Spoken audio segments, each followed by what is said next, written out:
भारत में बैठे कुछ तथाकथित लिबरल्स पीएम मोदी को हमेशा कमजोर, डरपोक और झुकने वाला कहकर बदनाम करने की कोशिश करते रहते हैं। लेकिन जरा ध्यान दीजिए, जब वही मोदी दुनिया के मंच पर शी जिनपिंग और व्लादिमीर पुतिन के साथ खड़े होते हैं तो अमेरिकी मीडिया तक कह उठता है कि ये तीनों मिलकर एक शो ऑफ स्ट्रेंथ दिखा रहे हैं और इसका सीधा सीधा असर अमेरिका की राजनीति पर पड़ रहा है। सवाल ये है, अगर पीएम मोदी इतने कमजोर हैं तो फिर यूएस मीडिया उन्हें शी और पुतिन जैसी ताकतों की बराबरी में क्यों गिन रही है? भारत के लिबरल्स को देख लीजिए, जब ट्रंप अपने टैरिफ से धमकाने की कोशिश कर रहे थे तो पीएम नरेंद्र मोदी ने चाइना में एससीओ समिट में वे चले गए और हमारे भारतीय लिबरल समाज की प्रतिक्रिया थी कि देखो देखो मोदी झुक गए, मोदी डर गए, मोदी की विदेश नीति फेल हो गई। लेकिन ये वही लोग हैं जिन्होंने कभी नेहरू चीन, हिंदी चीनी भाई भाई फेलियर की आलोचना को कभी इसे विषय नहीं बनाया। ये वही लोग हैं जो कभी सीक्रेट एमओयू पर चूं तक नहीं करते। लेकिन जब बात मोदी की आती है तो हर मुलाकात, हर हैंडशेक, हर डिप्लोमेटिक स्माइल को कमजोरी की तरह पेश किया जाता है।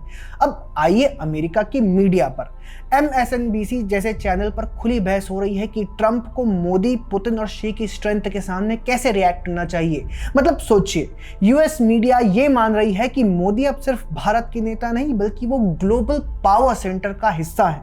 और ये केवल एक उदाहरण नहीं है दोस्तों, ये है CNN की headline, India, Russia and China unite against US. ये भी कह रहे हैं कि इंडिया ट्रंप और यूएस को एक क्लियर मैसेज भेज रहा है। CNN के ही एक कॉरेस्पॉन्डेंट बता रहे हैं कि दुनिया के 3 सबसे बड़े देशों रूस, चीन और भारत के नेताओं की स्थायी छवि ये है कि वे काफी सौहार्दपूर्ण और खुश दिख रहे हैं। इसके बाद CNBC तो पूरे रेड अलर्ट मोड पर थी।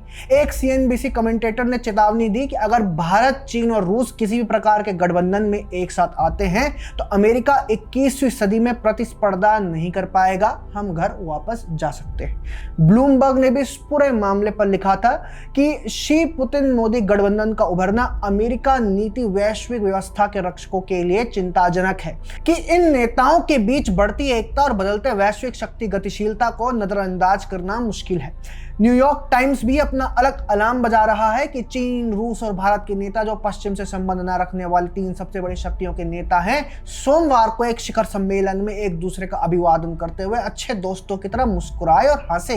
ये वही अमेरिका है दोस्तों, जहां कभी भारत को गरीब देश कहकर इग्नोर कर दिया जाता था, आज वहां कहा जा रहा है कि मोदी, शी और पुतिन मिलकर ट्रंप तक को टेंशन दे सकते हैं। दोस्तों, ये है असली तस्वीर। भारत के भीतर बैठे हुए एजेंडा ड्रिवन पत्रकार और वामपंथी बुद्धिजीवी चाहे जितना चीख लें, चिल्ला लें, लेकिन हकीकत यह है कि पीएम मोदी और इंडिया की डिप्लोमेसी की जम के तारीफ हो रही है। इसका पता अमेरिकी मीडिया में फैली चिंता से व्यक्त होता है। हमारे लिबरल्स का डबल स्टैंडर्ड देखिए, जब अमेरिका शी जिनपिंग से मीटिंग करता है तो उसे स्ट्रैटेजिक डिप्लोमेसी कहा जाता है, जब यूरोप पुतिन से बात करता है तो ये जियोपॉलिटिकल कंपल्शन बन जाता है, लेकिन जब हमारे पीएम शी से मिलते हैं तो ये कमजोरी बन जाती है। सवाल पूछिए इनसे, क्या अमेरिका की मीडिया को भी आप लोग भक्त या गोदी मीडिया कहेंगे? क्या MSNBC और CNN अब IT सेल का हिस्सा हो गए हैं? नहीं दोस्तों, सच्चाई यह है कि ये वही लिबरल लॉबी है जो मोदी की हर उपलब्धि को दबाने की कोशिश करती आई है। अमेरिकी मीडिया का ये रुख दरअसल एक सच्चाई को सामने रखता है कि भारत अब वर्ल्ड पॉलिटिक्स का साइड कैरेक्टर नहीं है बल्कि मेन कैरेक्टर है। लेकिन एक वर्ग ये साबित करने में जुटा है कि इंडिया तो बर्बाद हो चुका है, अर्थव्यवस्था तबाह हो चुकी है, विदेश नीति खत्म हो गई है इत्यादि। तो दोस्तों, अगली बार जब कोई लिबरल ये कहे कि इंडिया कमजोर है तो उन्हें पैम्फलेट का ये वीडियो भेजे और कहिए, देखिए जिसे तुम कमजोर कह रहे हो वही अमेरिका के सबसे बड़े चैनलों पर शी और पुतिन की बराबरी में खड़ा किया जा रहा है।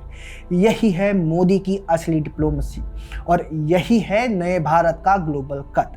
लिबरल्स चाहे तो इसे पचा लें या फिर हमेशा की तरह रुदाली करें।